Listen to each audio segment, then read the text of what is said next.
Welcome back to EPG program in Japanese. You are doing paper 5, Communication through Translation, Honyaku Tsujite no Communication. And we are in module 4 now, that is Translation in the Present Day Word, Honyaku no Genjo.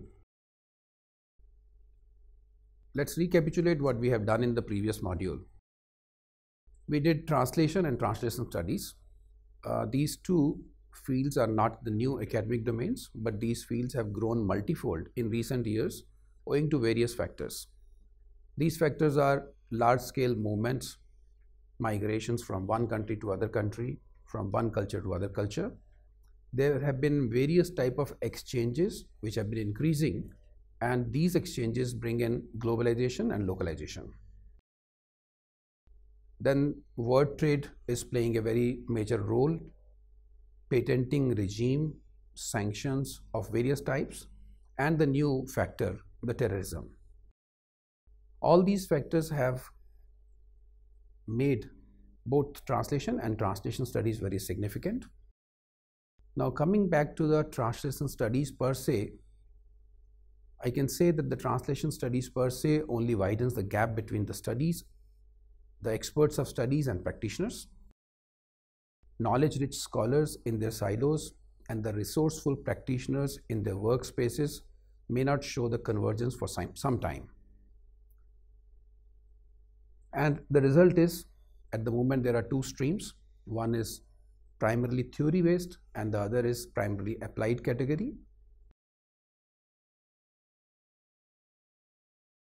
The way forward with regard to translation and translation studies.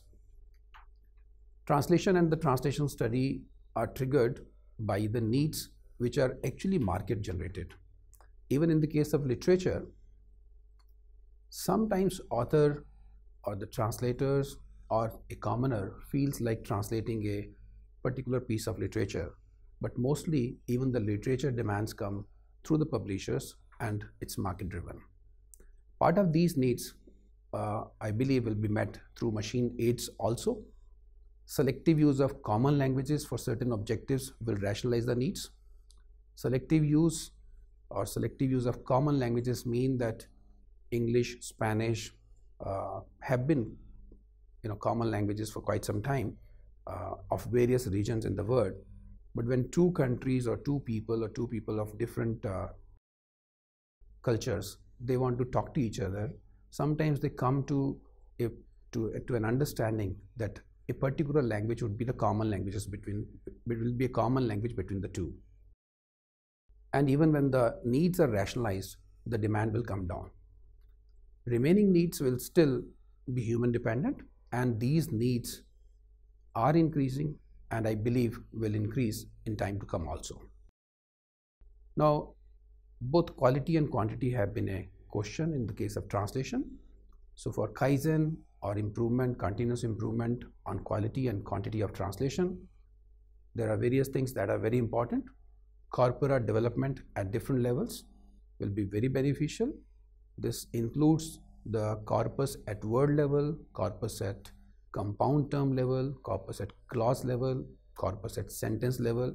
And if you look at the machine translations that are available now on internet, they are in fact beyond sentence level and sometimes even multiple sentence levels.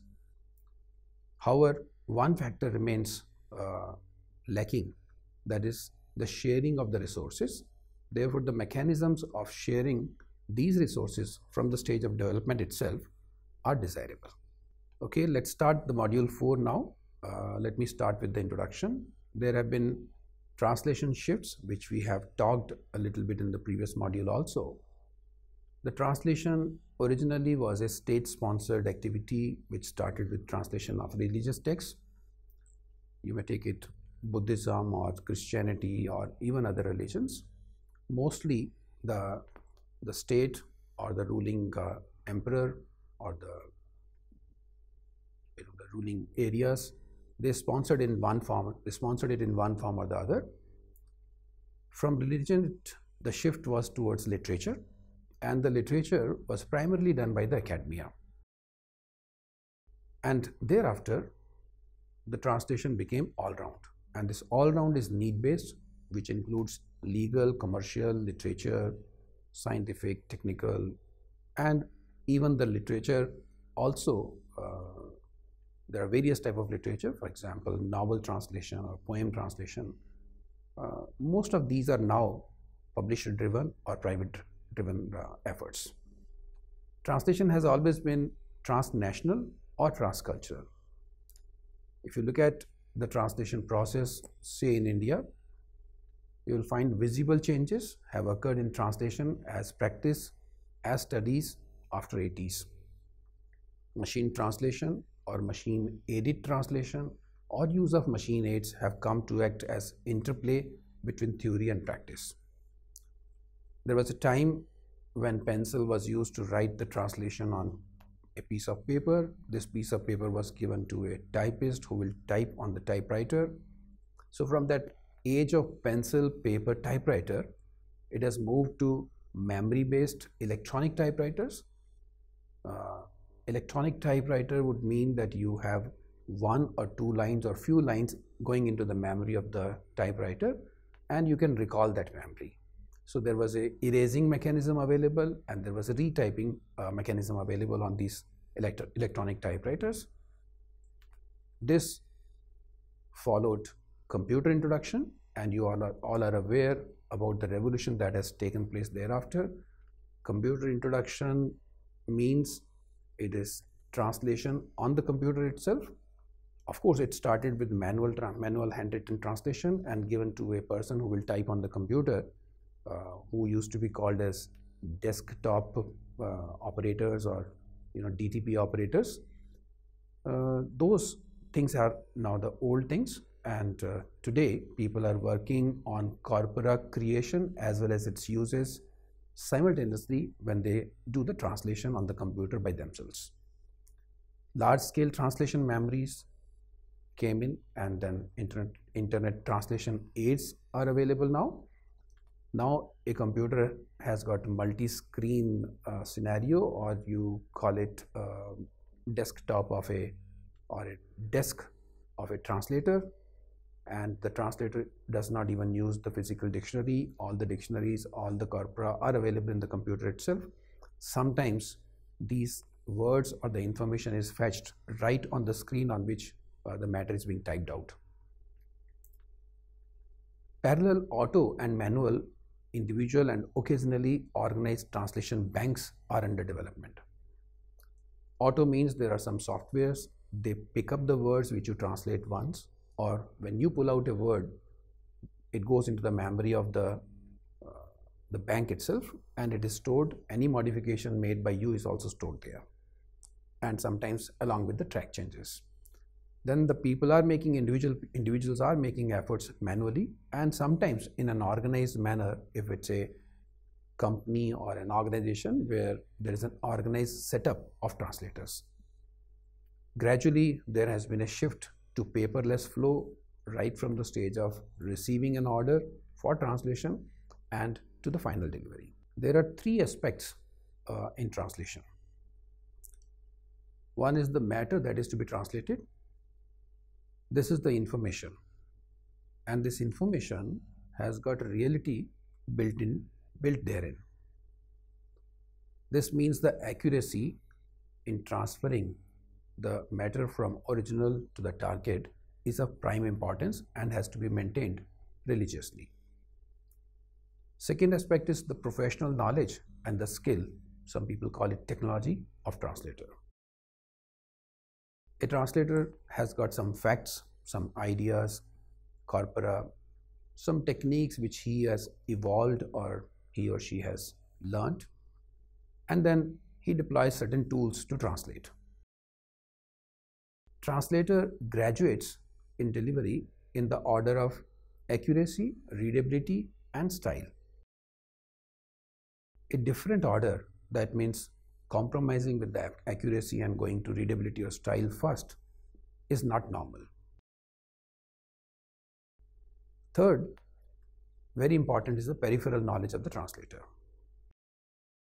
Individual nature, his or her imagination, the values one has, the style one uses, and the peripheral knowledge and the knowledge and the deployment of this peripheral knowledge.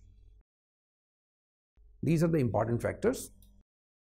If translation domain is your forte, judicious use of peripheral knowledge is sacrosanct, and any deviation will make no good and will serve no purpose. There is a possibility that a translator may end up in becoming a semi-translator or a pseudo-translator. Therefore, taking liberty with the content without fully ascertaining the structure of a sentence could be detrimental to maintaining accuracy. Translation evolves and it expands. This has happened so far. I believe it will continue to happen. It has evolved as multidisciplinary field. India is one unique example of traditions of translation. Multiplicity of languages, diverse cultures and religions impact each other. Cross references have been made in the case of India in various religions, particularly in religious texts. However, it has remained a local level and micro level industry. Unlike Europe, the field did not commercialize in a very big way, and there are genuine reasons for this non-development of translation as industry. There are, number one is the mass availability of human resources, and another factor is that it started with religious texts, which is less commercial, at least in the beginning. Now, it has been expanding very fast. The factors behind expansion in the 21st century, let us talk about these factors. If you see the ultimate result, we now are targeting category-wise translators. That means translators who can do translation of literature, translators who can do translation of patents, translators who can do translation of medical texts. This means no more it is restricted to linguistics-oriented translators alone. Globalization and localization has been taking place in a big way. Rich literature of one language has been made accessible to the other language or to the people of the other language. Then terrorism and the trade monopoly bypass, these are the two major factors which are calling for quantum jump in the quantity of translation that is required to be done. Then population size and the diversity in India makes it particularly significant as far as translation is concerned. Let's take some domains now. Let's begin with literature. Best documented and debated activity is translation of elitist documents. This includes primarily literature and religion. Buddhist sutras, as you are all aware, were translated from Sanskrit into Chinese. From Chinese, it has gone to various other places, say Korea, Japan. Christianity is based on teachings of Jesus Christ, who spoke Aramaic. What it shows is that the texts, both in literature, particularly religious texts, they were originally written in one language and they got transmitted into other countries via translation. In the case of literary translation, the scope and market has grown multifold over the period of time, and including for translation from original sources. What it means is, say 2 or 3 decades ago, rarely the translation was done from the original into local language. It was always a two-step exercise. The original language was translated into English first, for example, Japanese or French to English, and then this English gets translated into other languages. Today the scene has changed. Demands have increased in various domains. This includes publications, journals, theater, drama, movies, animations, comics, advertisements. And similar to other cultural domains, there are certain loose points or certain weak points. Literary translation also lacks reliable statistical evidence in spite of largest continuous UNESCO database, Index Translatinum. In India, translators from various institutes such as NISCARE, the erstwhile INSDOC, DECIDOC, BARC, ATIRA, BHEL and other formal bodies were active in literary translations, but they rarely published their work and never got the credit for their translations. Currently, National Book Trust, NBT, or National Translation Mission, Central Institute of Indian Languages, and many private publishing houses are active in the field of translation. Another field is science and technology. Translation actually is known for science and technology. One of the major activities, translation communication of S&T knowledge, has helped in development of human civilizations and in advances of science and technology all around. Subject knowledge and subject depth remain major issues. The domains are vast.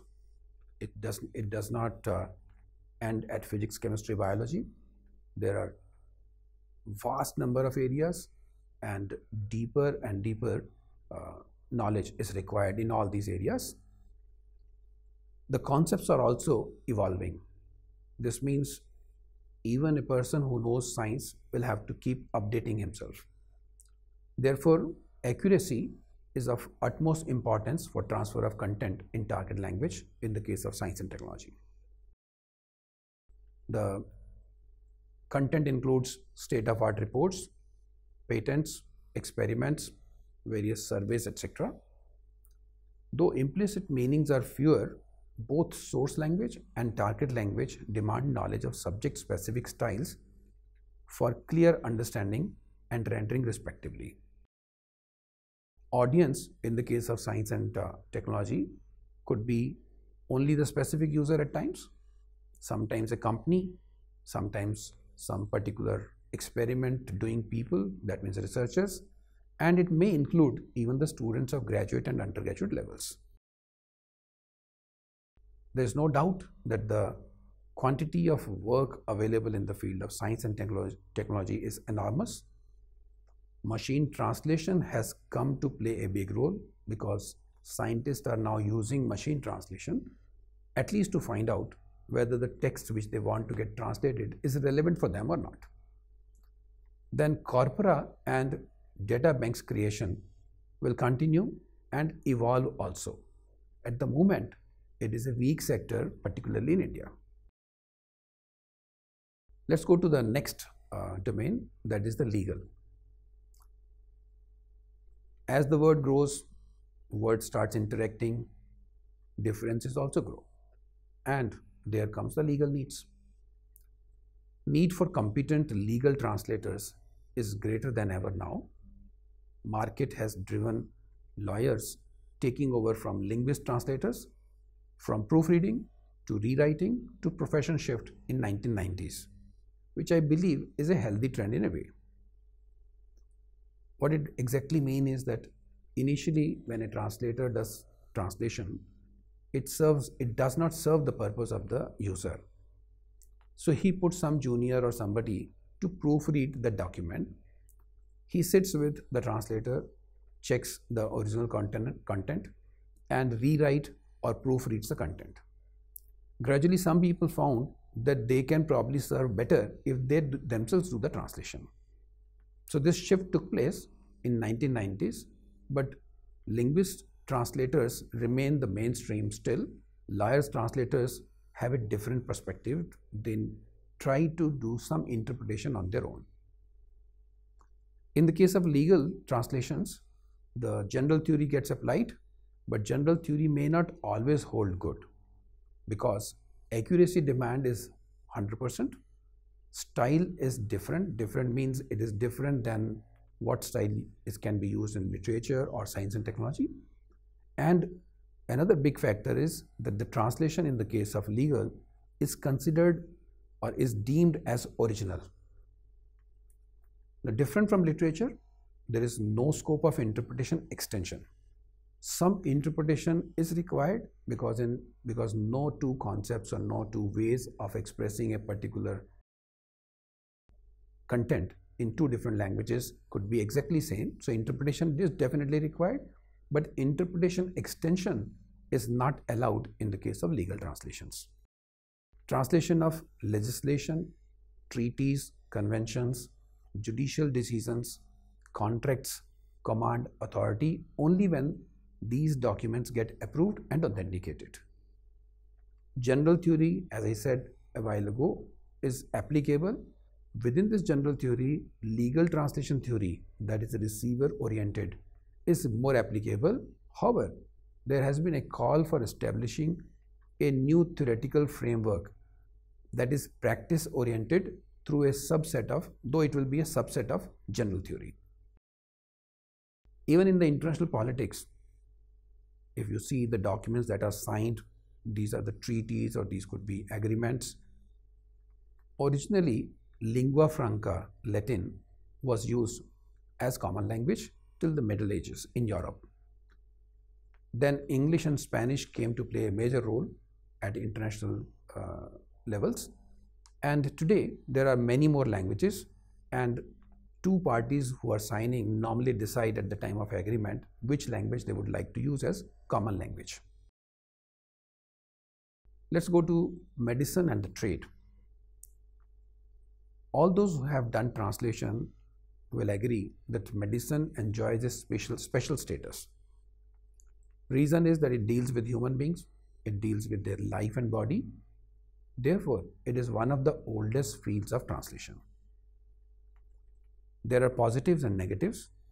Positive, homogeneous ubiquity of the human body and vulnerable history.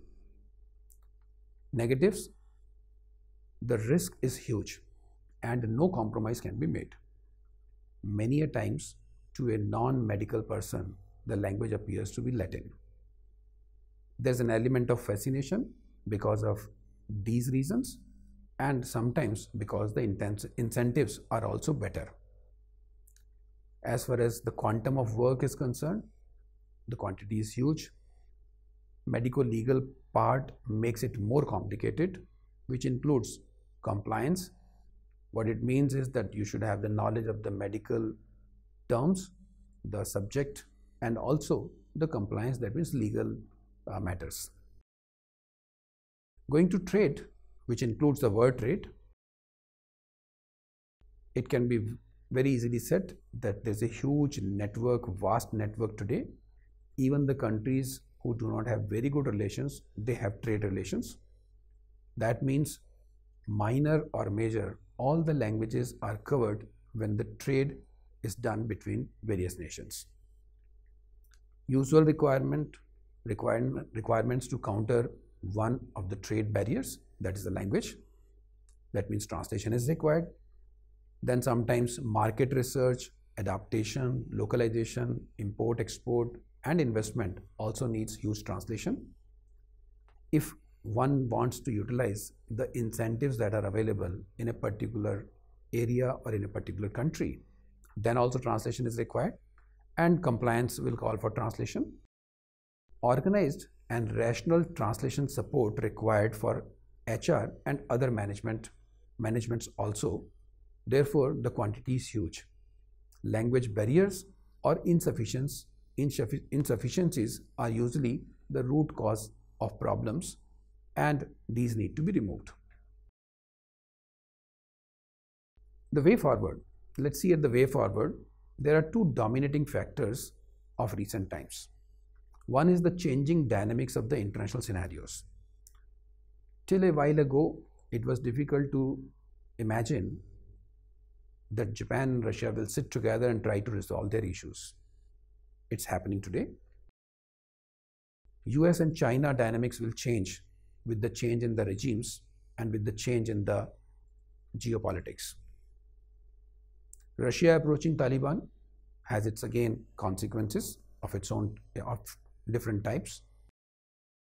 These are the changing dynamics of international scenarios, and the nations which had got not much to do with certain other nations will now think of interacting with them, getting access to their documents so that they remain prepared. Terrorism is another big area. There are tacit moves made by the IS, and a single move by the IS in Europe will have its impact felt in Asia and other parts of the world.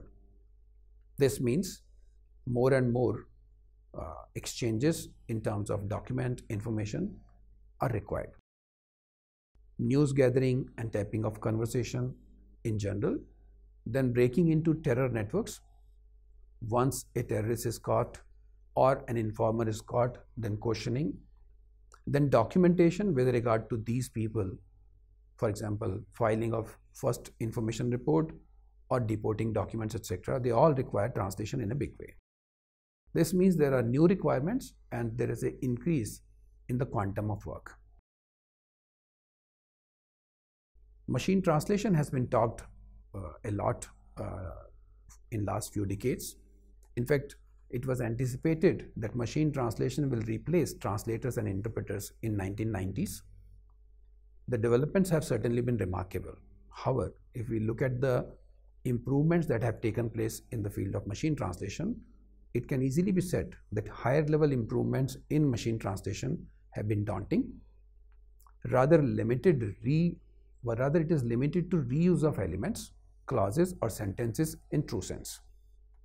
Human intervention and the judgment still play significant role, and for the time being, it is very difficult to sketch social, cultural, skill-related knowledge and background. Therefore, a new term has come up called computer-assisted translation. It's not the machine translation. What it includes is translation memories, terminology management systems, and the so-called machine translation. This machine translation means that it delivers some translation which needs to be proofread by a person who knows the original as well as the target language.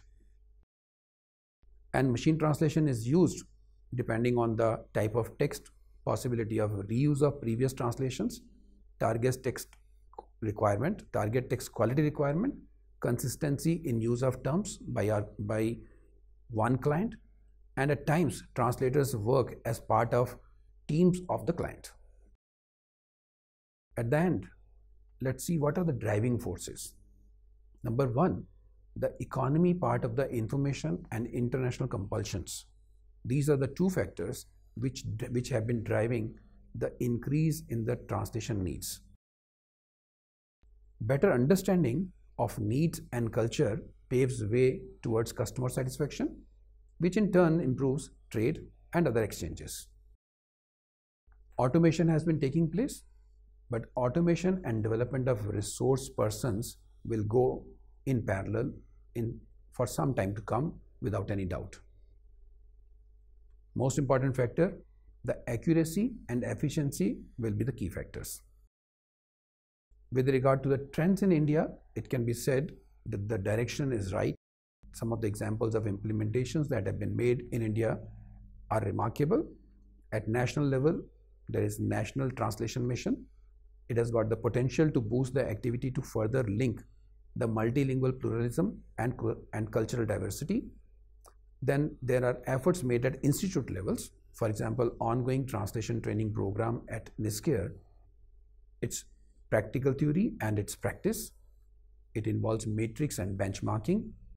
Then universities have been playing a very important role in resource building, which is commendable, though there are tilts which need balancing. At the end, I would like to acknowledge the contribution made by Jatin Kumar, the research intern who works with me at my division, the TSD at CSER NISCARE, for the data collection and the preliminary study of the relevant material. Thank you very much. Arigatou gozaimasu. See you again in Module 5.